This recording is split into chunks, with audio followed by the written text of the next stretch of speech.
Renegade Immortal, Chapter 582. Hello, welcome back to my channel Books with AR. ढोल की तीसरी आवाज के बाद हर किसी का जहन इसकी गूंज से भर गया। सीट अभी भी खाली थी और वो मुअज्जिज शख्स जिसका हर कोई इंतजार कर रहा था अभी तक नमूदार नहीं हुआ था। ठीक इसी लम्हे स्क्वायर के पीछे वाले महल से गोल्डन आर्मर पहने एक आदमी बाहर निकला। उसने स्क्वायर पर नजर जमाने से पहले इलाके का जायजा लिया और चिल्लाया, डीमन जनरल्स, बाहर आओ। उसकी आवाज गरजती हुई बिजली की तरह थी। जब ये स्क्वायर में गूंजी, तमाम दरवाजे खुल गए और मुख्तलिफ डीमन जनरल्स अंदर दाखिल हुए। इन डीमन जनरल्स के साथ कल्टिवेटर्स भी चल रहे थे। इस लम्हे सबकी निगाहें खाली सीट से हटकर डीमन जनरल्स की तरफ चली गईं। जुआन वाइस कमांडर इन चीफ ने अपनी आंखें खोली और डीमन जनरल्स में से एक शख्स को नाराजगी से देखा और हल्की सी स्नॉट की। जिस शख्स पर उसने तवज्जो दी वो वैंगलिन था। वैंगलिन मो लिहाई के पीछे चलते हुए अपना सर उठाया ताकि वो जुआन वाइस कमांडर इन चीफ को देख सके और फिर अपनी नज़र हटा ली। मो लिहाई ने फासले पर खाली सीट को देखा और तेवरी चढ़ाई, फिर खुद से बुड़बुड़ाया, अजीब है, डीमन एम्परर अभी तक यहाँ क्यों नहीं आए। जैसे ही सैकड़ों demon general sky demon gate से दो कितारों में गुजरे, उनसे ताकतवर बैटल इंटेंट फैला और इलाके को भर दिया। गोल्डन आर्मर्ड आदमी ने धीमी आवाज में कहा, एम्परर के हुक्म पर अमल करते हुए उसूल हमेशा की तरह है। ये लोगों के दूसरों को चैलेंज करने के जरिए मुनक्किद किया जाएगा। गोल्डन आर्मर्ड आदमी ने फिर आहिस्ता से कहा, जो हार जाए वो अपने मददगार को बाहर बुला सकते हैं और साथ ही जो जीत जाएं वो भी पीछे हट सकते हैं और अपने मददगार को अपनी जगह लेने दे सकते हैं। दोनों राउंड्स जीतो और तुम आगे बढ़ोगे। अगर एक जीत और एक हार हुई तो दोनों फरीकैन नाअहल हो जाएंगे। इसके अलावा जो कोई इस राउंड में एक बार जीत जाता है वो किसी और को चैलेंज नहीं कर सकता। उसकी आवाज बुलंद नहीं थी, लेकिन ये हर किसी के कानों में दाखिल हो गई। इस उसूल को सुनने के बाद वैंगलिन की आंखें तंग हो गईं। अगरचे ये उसूल आम लग रहा था, लेकिन इसके अंदर खून खराबा छुपा हुआ था। ये खून खराबा इस हकीकत में था कि अगर आप एक जीत व एक हार हासिल करते हैं तो दोनों फरीकैन नाअहल हो जाएंगे। नतीजतन हर कोई इस मुकाबले में जीतने के लिए अपनी पूरी कोशिश करेगा। एक बार जब आप पहला राउंड हार जाएं, तो इसका मतलब है कि हारने वाला शख्स पहले ही नाअहल हो चुका है। वो सिर्फ ये कर सकते हैं कि दूसरे राउंड में जीतने वाले को हराने के जरिए बदला लें ताकि दोनों नाअहल हो जाएं। ये मुकाबला नहीं बल्कि मौत की लड़ाई है, वैंगलिन ने सोचा। गोल्डन आर्मर्ड आदमी एक बार फिर बोला, मुकाबले में मौत हो सकती है, लेकिन ये डीमन जनरल्स की नहीं हो सकती। एक बार जब कोई डीमन जनरल मर जाए तो डीमन जनरल को कत्ल करने वाले शख्स को कत्ल कर दिया जाएगा। वैंगलिन ने तेवरी चढ़ाई और सर्द मेहरी से गोल्डन आर्मर्ड आदमी को देखा। ओहदा हासिल करने के लिए डीमन जनरल्स के दरमियान मुकाबले और कल्टिवेटर्स के दरमियान कत्लो गारत का इस्तेमाल। अगर कोई डीमन स्पिरिट लैंड में ओहदा हासिल करना चाहता है तो उन्हें खून की बारिश से गुजरने के काबिल होना चाहिए। वैंगलिन ने अपनी नज़र वापस ली और खामोशी से सोचा, मैं चुनूंगा कि कौन शुरू करेगा। गोल्डन आर्मर वाले आदमी ने अपने दाएं हाथ से किसी की तरफ इशारा किया। जिस शख्स की तरफ उसने इशारा किया वो एक पतला आदमी था। डीमन जनरल मू युन, बाहर आओ। गोल्डन आर्मर्ड आदमी की तरफ से इशारा किया गया शख्स बाहर निकला और स्क्वायर पर चला गया। उसने आर्मर पहना हुआ था और बहुत पतला था। उसकी आंखें अंदर धसी हुई थीं और उसके चेहरे का रंग बीमार जैसा जर्द था। वो वहां कदीम सनोबर के दरख्त की तरह बेहरकत खड़ा था। मू युन, इस शख्स को डीमन जनरल्स में टॉप 30 समझा जा सकता है। अफवाह है कि ये 9 डेथ्स 9 लाइव्स कल्टीवेशन मेथड की कल्टीवेशन करता है और 300 साल पहले वो 5 मौतों और 5 जिंदगियों तक पहुंच चुका था। पहला शख्स इतना ताकतवर है, इस बार डीमन जनरल कंपटीशन दिलचस्प है। पता नहीं कौन उसे चैलेंज करेगा। ये कहना जरूरी है कि पहले मैच का फातिह डीमन एम्परर की तवज्जो हासिल करेगा। अगरचे डीमन एम्परर यहाँ नहीं है, लेकिन रिपोर्ट यकीनन उन्हें भेजी जाएगी। अगर 10 सांसों के वक्त में कोई उसे चैलेंज नहीं करता तो मैं किसी को मुकर्रर करूंगा। गोल्डन आर्मर्ड आदमी के बोलने के बाद उसने अपनी आंखें बंद कर लीं और मजीद कुछ नहीं कहा। पतला डीमन जनरल खामोशी से वहां खड़ा रहा और वक्त आहिस्ता आहिस्ता गुजरता गया। 5वीं सांस के बाद डीमन जनरल्स में से एक शख्स बाहर आया। जिस लम्हे शी श्याओ बाहर निकला, डीमन जनरल मू युन की आंखें रोशन हो गईं। जिस लम्हे वो नमूदार हुआ, हजूम में बहुत से लोगों ने चीख मारी। शी श्याओ, डीमन जनरल शी श्याओ, उसकी कल्टिवेशन टॉप 3 समझी जा सकती है। पता नहीं क्या उसका बाहर आना ज्यादती समझा जाएगा। मेरा असली ख्याल था कि शी श्याओ का मुखालिफ मो लिहाई होना चाहिए। 300 साल पहले मो लिहाई ने शी श्याओ के चेहरे पर पहला जख्म छोड़ा था। ये शी श्याओ की सबसे बड़ी तौहीन थी। शी श्याओ की जाहिरी शक्ल को सिर्फ डेमोनिक ही समझा जा सकता है। वो स्क्वायर तक गया और मू युन से 300 फीट पहले रुका। फिर उसने पुरसुकून लहजे में कहा, मू युन, तुम मेरे मुखालिफ नहीं हो, पीछे हट जाओ। डीमन जनरल मू युन ने मुस्कुराहट दिखाई। उसकी शक्ल के साथ मिलकर ये मुस्कुराहट एक लाश की मुस्कुराहट जैसी लग रही थी और एक बहुत तारीक आरा छोड़ रही थी। शी श्याओ, मू युन का दायां हाथ आगे बढ़ा और उसकी उंगलियों से सब्ज गैस निकली। सिसकियों की आवाजें आईं जब सब्ज गैस की 5 लकीरें उसकी उंगलियों के गिर्द 5 सांपों की तरह हरकत करने लगीं। लाइफ और डेथ डेमोनिक एनर्जी की 5 लकीरें। लगता है तुम 7 मौतों और 7 जिंदगियों के रेल में दाखिल हो चुके हो। शी श्याओ ने मू युन को देखा, फिर उसने अपना सर हिलाया और कहा, लेकिन ये अभी भी काफी नहीं है। मू युन ने तंज किया जब उसका दायां हाथ आगे बढ़ा। 5 सब्ज सांप मुड़े और अचानक पागलों की तरह शी श्याओ की तरफ बढ़े। जब सब्ज गैस की 5 लकीरें हवा में उड़ी तो उन्होंने हवा के ताकतवर झोंके पैदा किए। उसी वक्त एक बदबूदार बू ने हवा को भर दिया।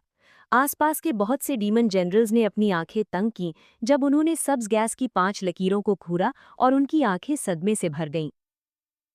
शी श्याओ ने अपना सर हिलाया, लेकिन उसका जिस्म नहीं हिला। उसने अपना दाहिना हाथ हिलाया जब उसने अपनी शहादत की उंगली से इशारा किया, फिर दरमियानी उंगली से, फिर अंगूठी वाली उंगली से और आखिर में उसने अपनी हथेली आगे दबाई।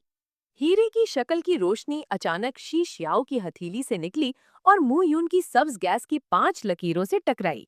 धमाकों का सिलसिला शुरू हुआ और एक ताकतवर कुव्वत ने रेत हर तरफ उड़ा दी। सब्ज गैस की 5 लकीरें हीरे की शक्ल की रोशनी से फौरन तबाह हो गईं। उसी वक्त हीरे की शक्ल की रोशनी नाकाबिले तसव्वुर रफ्तार से निकली। ये मू यून के जिस्म से ठीक पहले रुकी और फट गई। धमाके से पैदा होने वाली ताकत ने मू यून का चेहरा फौरन जर्द कर दिया। उसे कई कदम पीछे धकेल दिया गया और उसकी आंखें हैरत से भर गईं। शी श्याओ ने अपना दायां हाथ वापस लिया और पुरसुकून लहजे में कहा, मैंने कहा था कि तुम काफी नहीं हो, तुम्हारा मददगार बाहर आ सकता है। जैसे ही उसने बोलना खत्म किया, जमीन हिलने लगी और डीमन जनरल्स के हजूम से एक शख्स बाहर निकला। इस शख्स का जिस्म बहुत बड़ा था और उसका वजन कम से कम सैकड़ों किलोग्राम था। उसका ऊपरी जिस्म नंगा था और हर कदम जो वो उठाता, जमीन हिल जाती। वो 3 कदमों में शी श्याओ के सामने पहुंचा और मुस्कुराया। छोटी गुड़िया, मैं जायंट स्पिरिट सेक्ट का मुअज़्ज़िज़ तियान लुई डीमन जनरल मू यून का मददगार हूँ। वांग लिन ने मोटे आदमी पर एक नजर डाली। Giant spirit sect planet Tian Yun पर एक बड़ा सेक्ट था। ये जायंट डीमन सेक्ट जैसा था जो खालिस ताकत पर तवज्जो मरकूज करता था। विशाल आदमी ने एक दहाड़ मारी और एक कदम आगे बढ़ाया। फिर सेलेस्टियल स्पिरिचुअल एनर्जी उसके जिस्म के मसामों से निकली और धुंध में बदल गई। इस लम्हे वो धुंध के अंदर छुपा हुआ था जब वो शी श्याओ की तरफ टकराया। जमीन ऐसे हिली जैसे 10,000 जंगली घोड़े दौड़ रहे हों। सेलेस्टियल धुंध में मौजूद साया तेजी से हिला और मंत्रों की लहरें सुनाई दी। फिर एक पुरस्रार कुव्वत ने अचानक आसपास के 1,000 फीट के इलाके को घेर लिया ताकि कैद खाना बना सके। डीमन जनरल्स में एक मोटा शख्स भी था। उसने सब्ज पहना हुआ था और उसकी पीठ पर एक विशाल तलवार थी। उसने उस शख्स को देखा और खुद से बुड़बुड़ाया, इस शख्स की मौजूदा जाहिरी शक्ल मेरी स्वॉर्ड स्पिरिट से बहुत मिलती जुलती है। शी श्याओ ने एक सर्द स्नॉट की। वो हिला भी नहीं जैसे वो जमीन में गड़ा हुआ हो। उसने अपना दायां हाथ फैलाया और तेजी से खला की तरफ इशारा किया। फिर उसके हाथ ने एक कोन बनाई और उसने आगे वार किया। जिस लम्हे उसने खला की तरफ इशारा किया, डिमोनिक स्पिरिचुअल एनर्जी की लकीरें उसके जिस्म से निकलीं और उस कोन के साथ मिल गईं जो उसने अपनी उंगलियों से बनाई थी। जिस लम्हे मोटा आदमी पहुंचा, शी श्याओ के दाएं हाथ में आगे वार किया। उसकी उंगलियों से बनाया गया कोन मोटे आदमी की बनाई गई सेलेस्टियल धुंध को गुस्से में भरे ड्रैगन की तरह चीर गया और सीधा मोटे आदमी की भवों के दरमियान लगा। शी श्याओ बहुत तेज था। मोटे आदमी ने एक दहाड़ मारी जब उसके जिस्म से निकलने वाला ताकतवर असर कोन की ताकत के नीचे खत्म हो गया। फिर उसका एक्सप्रेशन बदला और वो फौरन पीछे हटा। धमाका धमाका धमाका। जैसे ही वो पीछे हटा, उसके नीचे जमीन टूट गई। फिर मोटा आदमी 3 कदम पीछे हटा और दर्जनों फीट पार कर गया। हर कदम के साथ उसके जिस्म से खून और गोश्त फट गया। 3 कदम पीछे लेने के बाद उसका पूरा जिस्म गोश्त के टुकड़ों में फट गया, जो पूरे स्क्वायर में बिखर गया। 5 पतले धागे गोश्त के टुकड़ों से निकले और शी शियाओ के जिस्म के साथ मिल गए। डीमन जनरल्स के दरमियान कोई जिंदगी और मौत की लड़ाई नहीं है, लेकिन तुम फॉरेनर्स यहाँ सिर्फ मरने के लिए आए हो। शी शियाओ ने अपना हाथ वापस लिया और उसने जमीन पर पड़े गोश्त की तरफ देखा भी नहीं। इसके बजाय उसकी आंखें सर्द हो गईं जब उसने मो लिहाई को देखा। मो लिहाई, क्या तुम मुझसे लड़ने की जुर्रत करते हो? उसके ये कहने के बाद देखने वालों से बहस की एक लहर उठ गई। खूनी मंजर से मिलने वाली तहरीक ने सबकी अरवाह को बेदार कर दिया था। मो लिहाई ने शी याओ को देखा और पुरसुकून लहजे में कहा, मैं मो फे से हार गया था, इसलिए मैं डीमन जनरल कंपटीशन में हिस्सा नहीं लूंगा। शी शियाओ की आंखें किलिंग इंटेंट से भरी हुई थी जब उसने काफी देर तक मो लिहाई को घूरा। आखिरकार उसकी निगाहें मो लिहाई से हटकर वांग लिन पर गईं और वो मुस्कुराया। तुम इधर आओ और मेरे साथ खेलो। वांग लिन ने शी शियाओ की तरफ देखा भी नहीं और उसका एक्सप्रेशन पुरसुकून रहा। गोल्डन आर्मर्ड आदमी ने वांग लिन की तरफ इशारा किया और कहा, तुम बाहर आओ।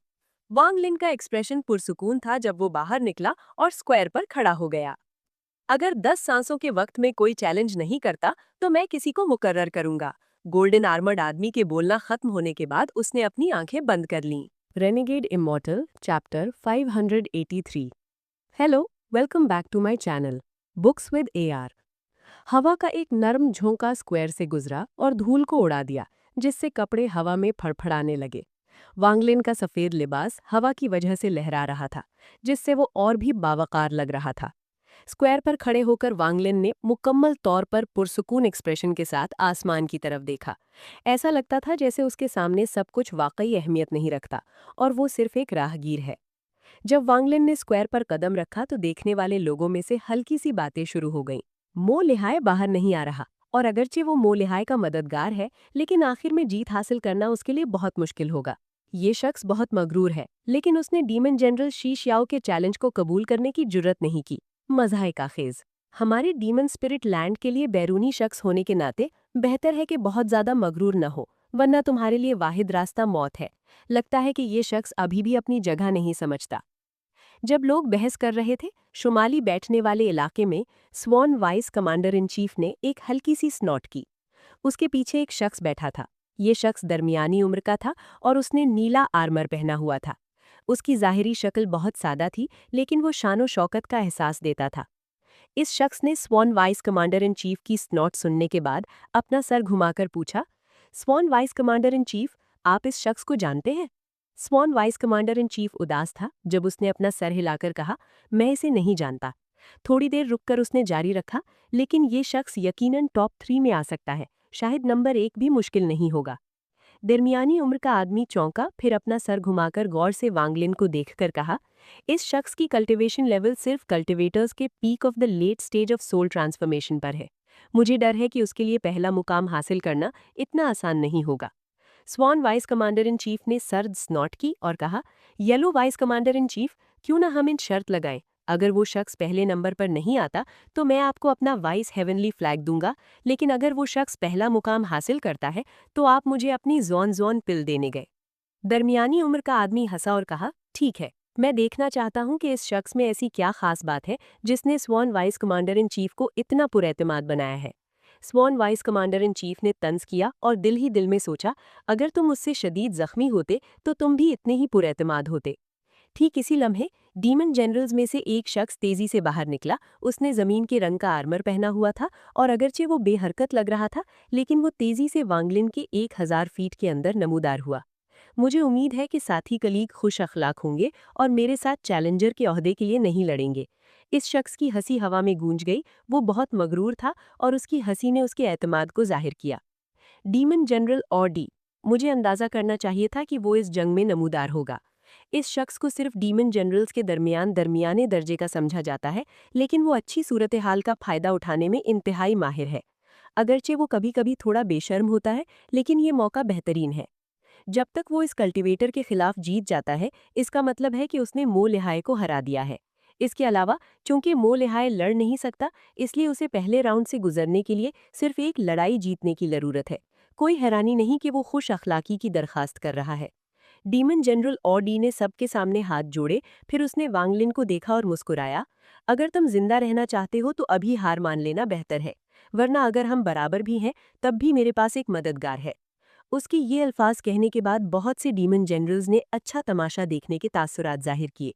ताहम चंद डीमन जनरल्स के तासुरात मुख्तलिफ थे, और मूफी उनमें से एक था। मूफी खामोशी से वहां खड़ा था जब उसने सर्द महरी से वांगलिन को पुरसुकून एक्सप्रेशन से देखा। वांगलिन ने आसमान की तरफ देखने से अपनी नजर हटा ली। उसने और डी पर एक नजर डाली, फिर अपना सर हिलाकर कहा, तुम मेरा मुकाबला नहीं कर सकते। और डी चौंका, फिर एक पागल भरी हंसी हंसी, फिर वो आगे कूदा और मजीद हंसा। मगरूर शख्स, मुझे देखने दो कि क्या तुम मगरूर होने के अहल हो। बोलने के बाद उसने एक कदम उठाया और फौरन बिना किसी निशान के गायब हो गया। जिस लम्हे वो गायब हुआ, वांगलिन का एक्सप्रेशन बिल्कुल नहीं बदला और वो जरा भी हैरान नहीं हुआ। उसने अपना दाया पांव उठाया और एक कदम आगे बढ़ाया। जमीन शिद्दत से हिली। लहरों की तरह फ्लक्चुएशंस वांगलिन के कदमों को मरकज मानते हुए फैल गईं, और सेलेस्टियल स्पिरिचुअल एनर्जी की बड़ी मिकदार शॉक वेव्स के पीछे फैल गई। इस लम्हे ऐसा लगता था जैसे जिस जमीन पर वांगलिन ने कदम रखा था वो जहन्नम का लावा हो। उस कदम के साथ जमीन टूट गई और लातादाद लावा के सुतून आसमान में शूट हुए। लावा का हर सुतून आसमान को चीरती हुई सुर्ख तलवार की तरह था। और डी को वांगलिन से 50 फीट दूर जमीन से बाहर निकलने पर मजबूर किया गया, और उसकी आंखें बेयकीनी से भरी हुई थीं। ये अर्थ एस्केप टेक्निक उसके लाइफ लिंक्ड डिमोनिक बीस्ट के साथ मिलकर इस्तेमाल की गई थी, इसलिए अगर दुश्मन ने जमीन को गिराने के लिए स्पेल इस्तेमाल किया भी था, तब भी उसे बाहर निकलना इतना आसान नहीं होना चाहिए था। दर हकीकत वो अपनी हिकमत अमली बदलने के काबिल होना चाहिए था और साइड से हमला करने के काबिल होना चाहिए था। जब वांगलिन लड़ रहा था तो वो एहतियात से इस्तेमाल करने के लिए बेहतरीन रास्ते का मुताल्ला कर रहा था। लेकिन इस लम्हे उसके पास सोचने के लिए ज्यादा वक्त नहीं था। जब वो हवा में तैर रहा था, वांगलिन की नजर एक तेज तलवार की तरह सीधी उसकी तरफ थी। जब उसने वो नजर देखी तो उसका सर अचानक सुन्न हो गया और उसके दिल में बुरा एहसास पैदा हुआ। उसने तेजी से पीछे हटने में हिचकिचाहट नहीं की और उसका दायां हाथ तेजी से उसकी पेशानी की तरफ बढ़ा। ताहम इस लम्हे वांगलिन ने एक कदम उठाया और फौरन उसके सामने नमूदार हुआ। उसका हाथ ग्रे निशान से ढका हुआ था। जब उसने आओ दी का दायां हाथ पकड़ा, आओ दी का एक्सप्रेशन शिद्दत से बदल गया। वांगलिन का हाथ गर्म लोहे के चिमटे की तरह था। उसने आजाद होने की कोशिश की, लेकिन हैरान रह गया जब उसने पाया कि वो नहीं कर सकता। एक हल्की दहाड़ मारने के बाद उसने अपनी जबान की नोक काटी और वांगलिन पर खून की तलवार शूट की। जिस लम्हे ये खून की तलवार नमूदार हुई, इसने डिमोनिक स्पिरिचुअल एनर्जी की लहरें छोड़ी और एक ड्रैगन टर्टल में बदल गई। ड्रैगन टर्टल ने एक दहाड़ मारी और वांगलिन को निगलने की कोशिश की। वांगलिन की आंखें अभी भी पुरसुकून थीं। इससे पहले कि खून की तलवार उसके करीब आती, इसका सामना लातादाद लाइफ सील्स की तहों से हुआ। 800 से ज्यादा तहों से गुजरने के बाद खून की तलवार अपनी सारी ताकत खो बैठी। उसी वक्त वांगलिन ने आओ दी के दाएं हाथ में सेलेस्टियल स्पिरिचुअल एनर्जी दाखिल की। सेलेस्टियल स्पिरिचुअल एनर्जी आओ दी के जिस्म में उमंड आई और तेजी से उसके रास्ते में आने वाली तमाम मेरिडियंस को तबाह कर दिया। रुको!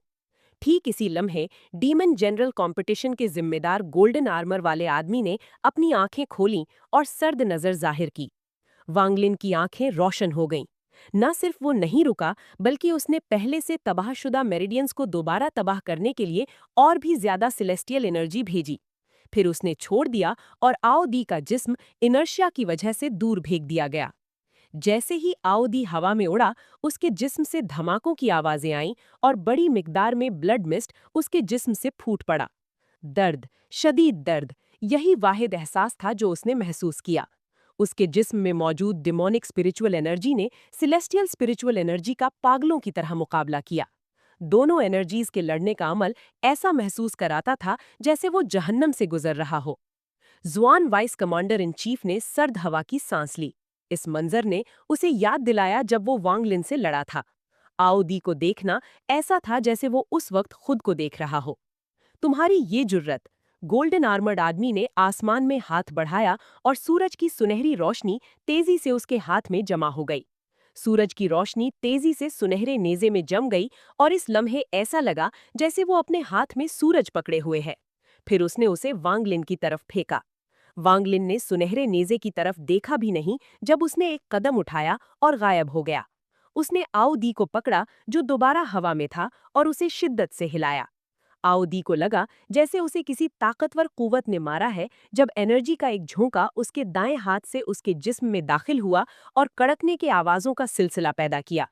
उसकी सारी हड्डियां उसके गोश्त से अलग हो गईं, इससे पहले कि वो टुकड़ों में बिखर गईं। अब उसके पूरे जिस्म से आने वाला दर्द उस वक्त से कई गुना ज्यादा शदीद था जब उसकी मेरिडियंस तबाह हुई थीं। वांगलिन ने अपना हाथ छोड़ा और आओदी जमीन पर गिर गया। टकराने पर कुछ धूल उड़ी। आओदी का अब कोई मुस्तकबिल नहीं था, लेकिन वो मरा नहीं। ये सब करने के बाद वांगलिन अचानक मुड़ा और उसके हाथ ने एक सील बनाई। लाइफ सील्स उसके दाएं हाथ पर जमा होने लगे और इस लम्हे सुनहरा नेजा करीब आ गया। इस नेजे की ताकत इंतहाई हैरान कुन थी। ऐसा लगता था जैसे ये आसमानों को चीर देगा। जिस लम्हे इसे फेंका गया था, वांगलिन ने महसूस किया कि इसने उस पर निशाना लगा लिया है। जब ये करीब आया तो वांगलिन की आंखें ऐसे रोशन हो गईं जैसे वो तब होती हैं जब वो रिस्ट्रिक्शन को डिड्यूस कर रहा होता है। उसने पुरज़्म तासुर दिखाया जब उसकी हथेली नेजे से टकराई। इस हथेली ने नेजे को गुंजन पर मजबूर किया, फिर उसने उसे अपनी दूसरी हथेली से दोबारा मारा। दोनों हथेलियों की ज़रबें मुख्तलिफ मकामात पर थीं। फिर उसने अपना जिस्म हिलाया जिससे नेजा उसके पास से गुजर गया। वांगलिन ने अपना दाया हाथ वापस लिया जब उसने सर्द मेहरी से गोल्डन आर्मर वाले आदमी को देखा और कहा, इसका क्या मतलब है माय लॉर्ड? क्या आप कवानीन तोड़ने का इरादा रखते हैं? अगरचे वांगलिन का तासुर पुरसकून था, वो इंतहाई चौकन्ना था। वो सुनहरा नेजा बहुत ताकतवर था। गोल्डन आर्मर्ड आदमी ने वांगलिन को बामानी नजर से देखा, फिर अपना दायां हाथ दबाया। सुनहरा नेजा जो वांगलिन के पास से गुजरा था, लर्जा जब वो सूरज की रोशनी के जर्रात में टूट गया और गायब हो गया। इस लम्हे आसपास का माहौल इंतहाई खामोश था और हर कोई इस नाकाबिले यकीन मंजर को देखकर मुकम्मल तौर पर दंग रह गया। यहाँ के लोग यकीन नहीं कर सकते थे कि एक डीमन जनरल को सिर्फ इस तरह एक आउटसाइडर ने पीटा। अगर ये मरा नहीं, लेकिन उसकी सारी मेरिडियंस और हड्डियां टूट चुकी थीं, ऐसा शख्स बेकार था। कोई रास्ता नहीं था कि डीमन एम्परर उसे इंतहाई कीमती स्काई डीमन पिल देने को तैयार हों, क्योंकि यहाँ तक कि कमांडर इन चीफ के लिए भी उन्हें एक हासिल करने के लिए लातादाद कारनामों की जरूरत होगी। आओ दी, एक मामूली डीमन जनरल, ये गोली कैसे हासिल कर सकता है? अगर ये आओ दी किसी सख्त लड़ाई के बाद हारा होता तो ये लोग इसे कबूल कर सकते थे, लेकिन ये लड़ाई एक पल में फैसला हो गई थी। इस लम्हे ने डीमन स्पिरिट लैंड के लोगों के तौर पर उनका फख्र तोड़ दिया। ये कहना जरूरी है कि बहुत कम मौक़ों के अलावा कभी किसी डीमन जनरल को इस तरह नहीं पीटा गया था। जहां तक किसी फॉरेनर के हाथों इस तरह पिटने की बात है, ये पहली बार था। बहुत सी हैरान नजरें जो किलिंग इंटेंट से भी भरी हुई थीं, वांगलिन पर जमा हो गईं। स्क्वायर के किनारे पर डीमन जनरल से भारी सांसों की आवाजें आईं। वांगलिन के लिए उनकी नजरें मुकम्मल तौर पर बदल गई थीं। उम्मीद है आपको ये वीडियो पसंद आई होगी।